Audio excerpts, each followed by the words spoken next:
Hello, welcome in or welcome back to my channel. My name is Deb from DG Reads, and it's time to continue on with the Connections Reading Challenge.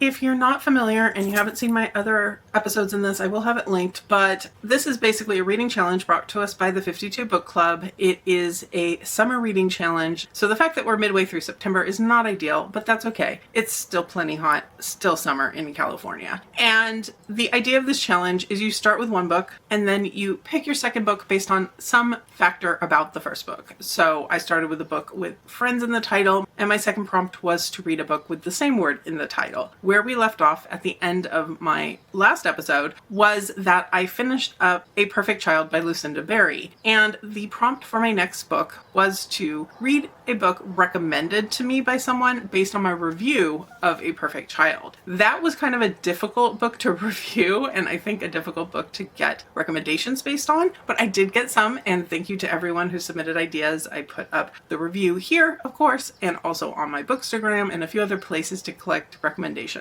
And honestly, there were a few I was considering, but I decided to go with the very first one I received. And it's a book that had caught my attention previously. I know Lexi at Books with Lexi really enjoyed it, and I was intrigued. So I'll put the comment up here, but the recommendation was for Victorian Psycho. It had children still, which, can go either way for me, but it promises a gory time and a fun time, and that combination had me definitely interested to pick it up. So I was able to get a copy of the audiobook, and I've been listening to it. In this book, as the title implies, it is set in Victorian England, and we are following Winifred, who is a governess, but not your typical. Don't think Mary Poppins, definitely think something a little more scary. I like to kind of think of her as if the slightly disturbed child in my previous book had grown up and become a nanny and went back in time to Victorian England. That doesn't make a lot of sense, but that's kind of the connection I'm seeing in my head. She is a very disturbed individual. She has an inner monologue that is very gory, very intent on revenge, very much with these impulses towards violence. And there's definitely a tension there of what's going to happen to this family she is now working for. They have 2 children, they are in her care, and they don't necessarily pick up on some of her darker humor at times. There's a staff there that she kind of torments as well to try to get some of her impulses out, I would say. But as we're getting further and further into the book, she's definitely losing her grip on normalcy, I guess I would call it. We are getting glimpses of her history and her as a child, and she's always, in theory, been a little abnormal. Her mother tried to rein her in ways, I guess you would say. So I am having a good time with this one. I think the fact that we're in the adults POV and it's not the evil children, it's the evil governess, is just such a fun twist on kind of the typical tropes of a child type story, I guess. I don't know. I think there's dark humor here, which works for me. There's definitely some interesting impulses and so forth. So far this is going well. I'm not predicting a 5-star. It is a little bit easy to let my brain drift off. I've had to rewind a couple times. I think because the stream of consciousness kind of text at times loses me a little bit here and there, but I'm really, really looking forward to continuing on in this one. It's a super fast read. Also, I got past the halfway point really easily last night without realizing it. So I think it'll be a quick one to finish up and then figure out what my next book will be. I am back because I did finish up Victorian Psycho yesterday, and I had a really good time with this one. This was a great recommendation because I think it has a lot of things in common in kind of some ways to the book I had read previously, but it was less dark. It was definitely more comedic. It's meant to be gory and over the top and gruesome and brutal, but also in a fun way. It actually had me chuckling at times as our Victorian Psycho is going on her rampage, and I think there was a reveal that I did not see coming, which I think played in well with how things went. And honestly, I think it ended in the best possible way at the end. I think this was just a really fun slashery, good time vibe. Once it really started going off in the second half especially, it really, really took off. So I am really glad this one worked well for me. My next prompt for this challenge is to find a book that is plus or minus 0.25 on their Goodreads rating compared to this one. So the Goodreads rating for Victorian Psycho is 3.57. So I'm looking for a book between 3.32 and 3.82.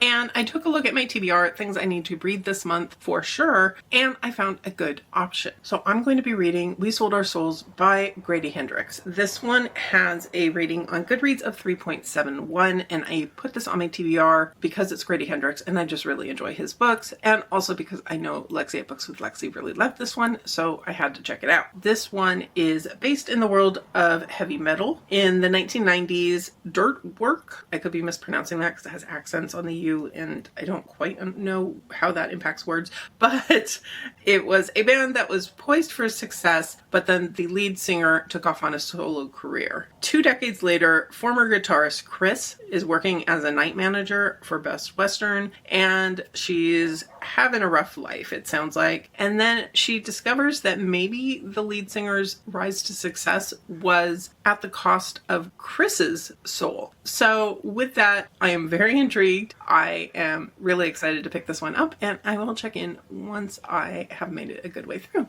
Hello, I wanted to do a quick check-in on We Sold Our Souls. I'm only about a third of the way through, a little bit past a third of the way through, but I'm going to be out and about today and probably listening to the audio, so I did want to give some initial thoughts. So far, I'd say this one's not shaping up to be a favorite of mine with Grady Hendrix. I am a Grady Hendrix fan, but it's taken me a little bit to settle into these characters and to kind of get where the story is going with this. This could be because I am not your typical heavy metal fan.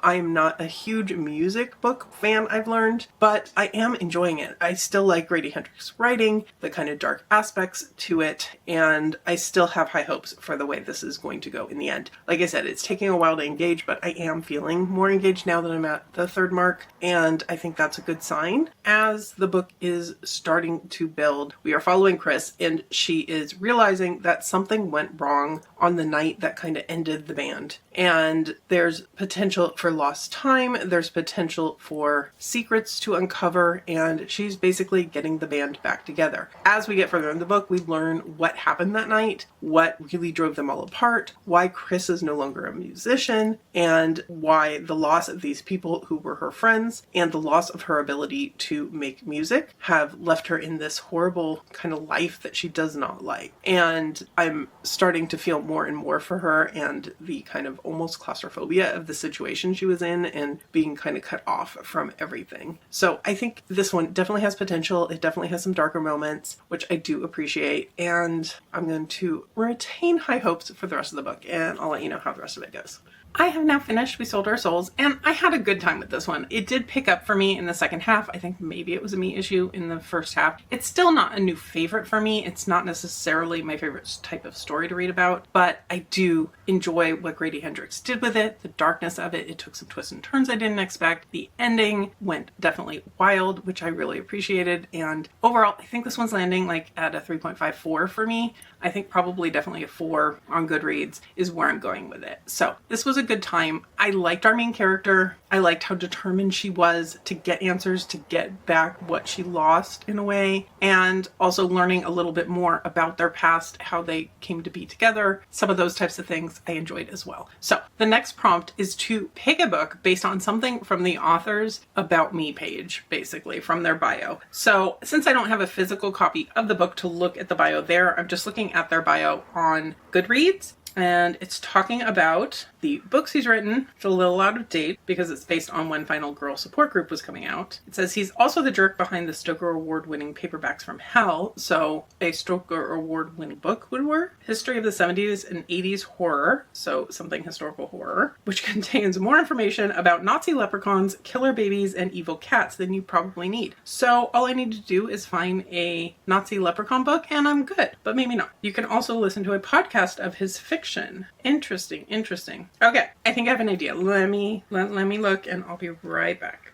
Okay, I do have something in mind. This is a book I've had on my want to read shelf for quite a while. I don't own it, but it's one that at some point I think I added it because it fit some sort of a prompt. I didn't get to it, but it's still one that's had me curious. and that is Welcome to Night Vale by Joseph Fink and Jeffrey Cranor. And this one suits the prompt because it is based on a podcast. So that's the tie-in. It's based on the Welcome to Night Vale podcast, and this one is a mystery of appearances and disappearances and a poignant look into the ways in which we all struggle to find ourselves no matter where we live. So I will find out more. It sounds like an interesting read, but I will check in with you later.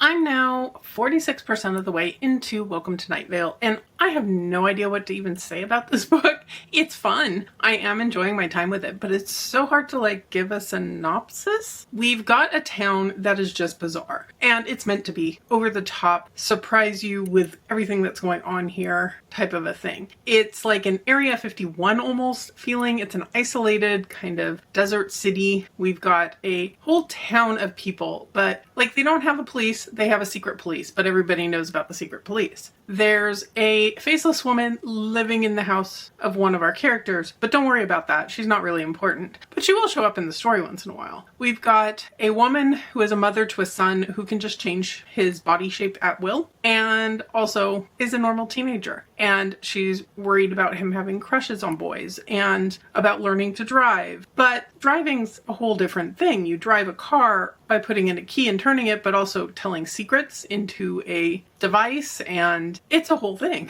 So this is just a fun time. I have no idea how to even decide what the synopsis even is here. There is a man that no one remembers, basically. He shows up places, he tries to deliver messages, and the minute he walks out the door, no one remembers he was there. He didn't exist as far as anyone's concerned. Our main character, the mom I talked about before, she remembers him. She still struggles when she's in his presence to maintain focus on him, to remember what he's been saying, but she does know he existed, and for this reason he's continuing to reach out to her. There's a piece of paper that just says King City, I think it is, on it that she seems to not be able to get rid of, and nobody knows what this is, what the city is, and so there's a little bit of a mystery going on there. Her son wants to meet his father, but that's a whole different thing. We don't know exactly why she's so against this. There seems to be something up with the father character, potentially. I don't know. I'm having a fun time with it. Am I getting really anything out of it? No, it's kind of a brain off, sit and crochet type of thing. So for that purpose, it's working out. Whether it'll be a huge win in the end, I don't know, because I don't know where it's going. This has 2 sequels to it. Technically, this is book 1 in a series. I'm not sure it's feeling like a series I'm going to feel the need to continue.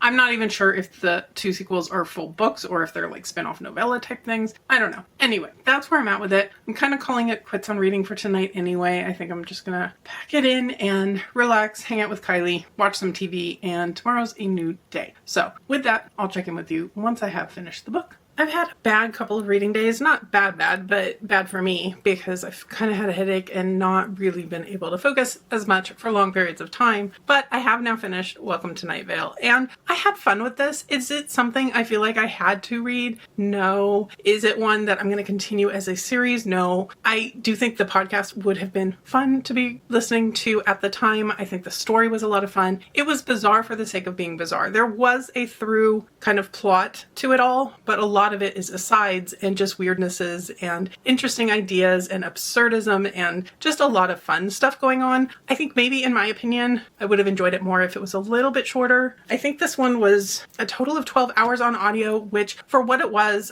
I think maybe was a bit much. I think more so if you were already a fan of Night Vale and everything else, maybe that would have been more so better.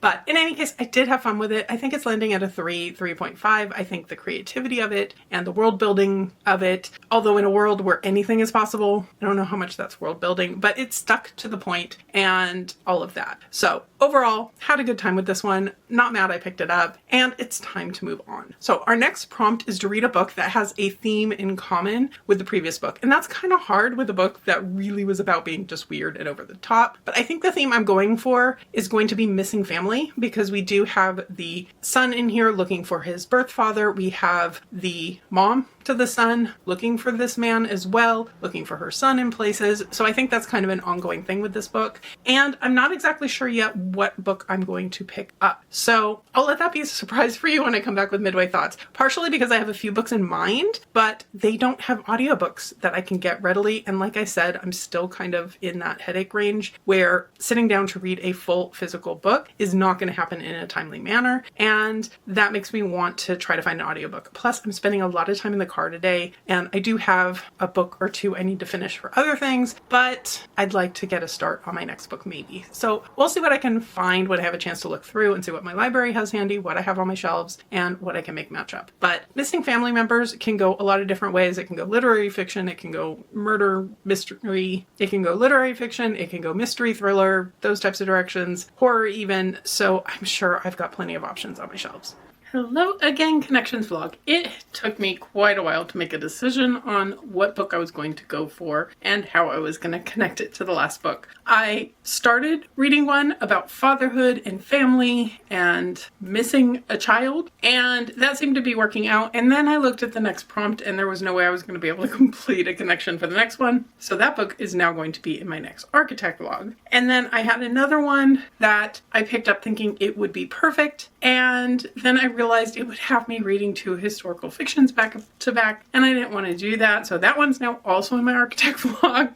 So we've settled on a new book. Is it a perfect connection? Maybe not, but it's close enough for my mind, and it'll leave me with lots and lots and lots of options for the next book, which I'm not going to tell you what that prompt is, but you might be able to guess it from what I've said. That's okay. The book that I am reading is The Missing Half by Ashley Flowers. In this one, we are seeking answers about missing relatives, and that's the theme connection I'm going with here. We are following a main character whose sister went missing years ago when she was 19. Our main character is messy. She's dealing with kind of the aftermath of a DUI. She's on probation. She's having to go to meetings. She's having to remain sober, at least in public, and she's just trying to live her life. She can't drive. She's working two jobs. One is a paid job for a family friend, and the other one is a volunteer thing because she has to do community service hours. And then she's approached by the sister of another missing girl. And this is someone who had disappeared 3 years before her sister went missing, and she's really reluctant to help, but this person does stir up some thoughts with her with the idea that maybe if the two of them work together, they can find a connection between these two girls who went missing 3 years apart in a similar fashion that the police maybe missed. And so they start investigating, and they are uncovering things that the police didn't know, secrets and so forth, especially about our main character's sister. Not as much necessarily about the other girl, but I'm assuming we're going to get there. And this has me intrigued. It is a short read. It is one that I have gifted as an audiobook, so I'm listening to it. I don't have my phone on me at the moment. I'll have to remember to add in who the audiobook is from. I want to say it's in PRH Audio, but I don't know about that. So I'm going to find out about that. But it's one I was gifted through the Libro FM influencer program, and I am having a good time with it. Our main character's messy. I don't always love her, but I do feel for her and everything she's been through. Her parents basically abandoned her when her sister went missing. Her mother became an alcoholic, abandoned the family. Her father basically is just so obsessed with her sister being missing, he almost forgets he has another daughter. And so she's been on her own longer than she should have been, and I can definitely feel for her and why she's made some of the mistakes that she has made. She's very impulsive, and that I feel like is going to get her in trouble, but I do get where she's coming from. So I'm going to keep going on this one, and I'll be back once I get to final thoughts. It's not a very long book. It's under 300 pages, I believe, in print. The audiobook, therefore, is not all that long either, so I think it'll be a quick finish. I just seconds ago finished up The Missing Half, and I did miss when I talked about this book previously.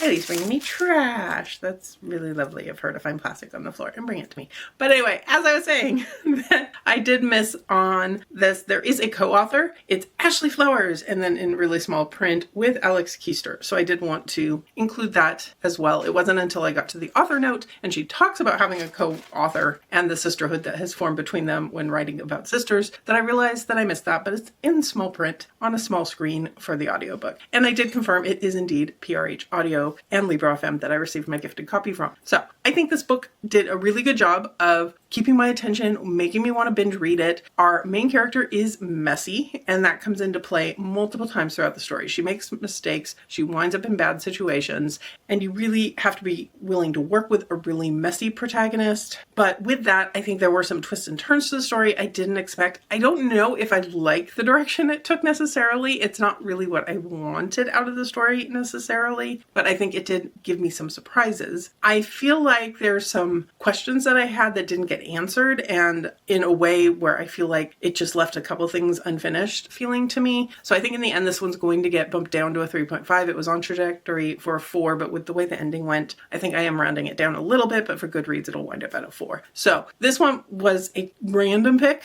for this prompt, and I'm glad that I picked it up because it's one that I wanted to get to, but it wasn't on my immediate TBR. So with that, the next prompt is to read a book that is set in the same time period. So since this was a contemporary story, that makes it really easy for me. I need to leave for work like 5 minutes ago, so I haven't picked my next book yet, but I will be back with some thoughts once I do that. The reason why my other books that I was contemplating for this last prompt didn't work is I was looking to read a Greek myth retelling, but then I would have had to read 2 Greek myth retellings back to back in order to get the same time period. And then the other one was set in the 70s, and I did not want to read 2 books set in the 70s back to back since historical fiction is not my current priority. Plus, I didn't really have one on my shelves that I could think of right away. So that's where we're at with that. I am looking to pick up something with a little bit of a contemporary vibe, maybe not about missing family members, so switch things up a little bit, but still be contemporary. So that's where we're at with things. I am going to go ahead and go to work and figure out the book possibly today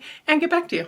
Okay, so where I last left you, I needed to find a book, basically a contemporary time period type of book. And I did that. I'm cheating a little bit with my October TBR because it's not quite October yet, but this is one of my prompt ball books and I have so many reading plans for October. I figured getting something out of the way a little early would not be the worst thing ever. So I picked up Famous Last Words by Gillian McAllister. And this is a thriller that I picked up from Book of the Month not that long ago. And it's one I've been excited to get to. We are following a woman. She is a new mom. She has a 9-month-old, I believe, at home. And she wakes up one morning, her husband's gone. This is not entirely unusual. He's an author. He tends to go to like a shared workspace to do his work there. But what's unusual is that he left a very cryptic note. It seems unfinished. It seems to leave a lot of questions what he meant, especially when she finds out later in the day there's a hostage situation happening in her city. And the police tell her her husband is the one who's holding the gun. This leads her down a path of trying to figure out what this note meant. The police obviously trying to figure it out too. And how this husband that she loves, who she knows loves their daughter, and who she believes loves her, could be in this situation. What could have happened? And she's thinking back on recent times, and he's been a little on edge. He's gotten upset about things he wouldn't used to have been bothered by, and there are a lot of questions.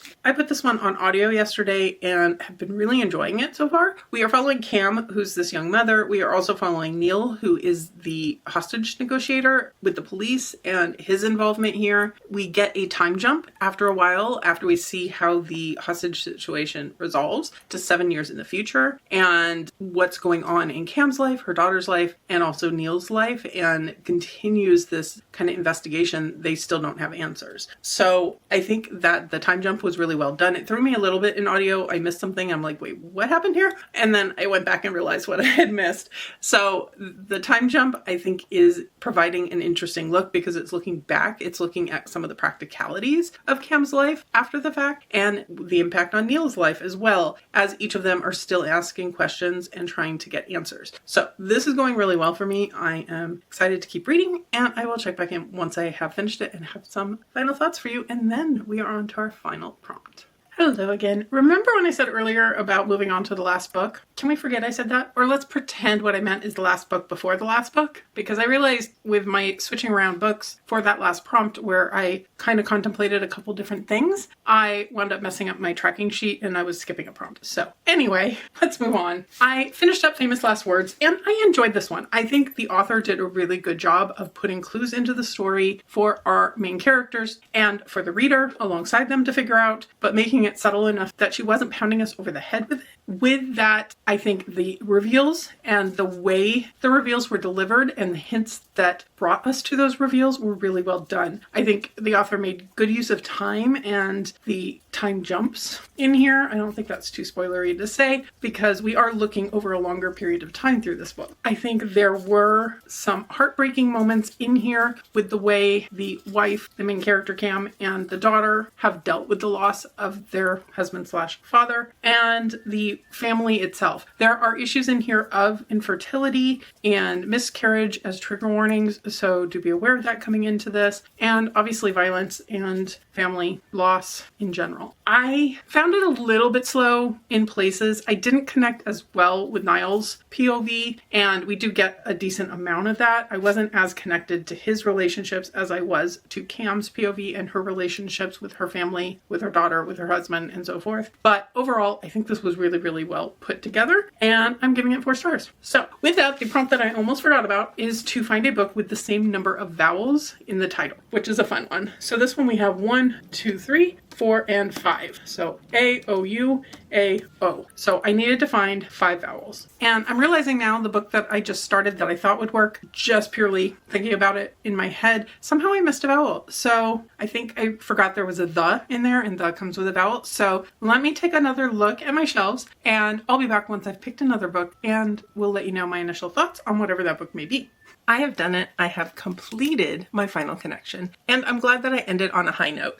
I think this one didn't hold my attention quite as well as I maybe would have liked. That could very much be a me and my current reading situation, but I think magical realism isn't always the genre for me. I've said that a couple times, I think, in this video, but it is the case. It's something that I really enjoy. I enjoy the beauty of the language and the kind of magical way things happen in the story, but I felt like some of those details, maybe my attention drifted a little bit as we got further into the story. I did love the way nature gets tied into this family's legacy as they're looking for answers and as things get passed down by the grandmother. I really enjoyed kind of that walk with them and their exploration and the beauty of that, but also seeing the weird ways the world would react to what had happened and the magic that they held or had displayed on themselves in some ways. So I think overall this one's getting a really strong 4 stars for me. I had so much fun with this reading challenge, trying not to plan too far ahead, but also kind of keep in mind what books would link with what and how different things would relate. A few stretches possibly here or there, but it definitely made me think outside the box when it came to some of these prompts, and I had a lot of fun doing it. And we started off basing everything on a book that absolutely is still sitting in my mind as a favorite read of the year, so that's always fun. And honestly, I'm not going to hold up all 21 books, but we had some excellent reads along the way. Definitely some flops too. Everything wasn't a win, but overall this was a winning experience, and that's what matters to me. Let me know in the comments below, have you read any of these books? Have you participated in this type of reading challenge? Do you have any other reading challenges in general that you would recommend to me? Let me know all the things. And if you made it this far and you don't have anything to comment, leave me a tree emoji for the grandmother who turned into a tree. If you could hit that like button below, I would surely appreciate it, and subscribe if you're interested in more of my reading challenges, more of my book reviews, and more of my bookish content in general. But for now, I'll leave you here and see you real soon in a new video.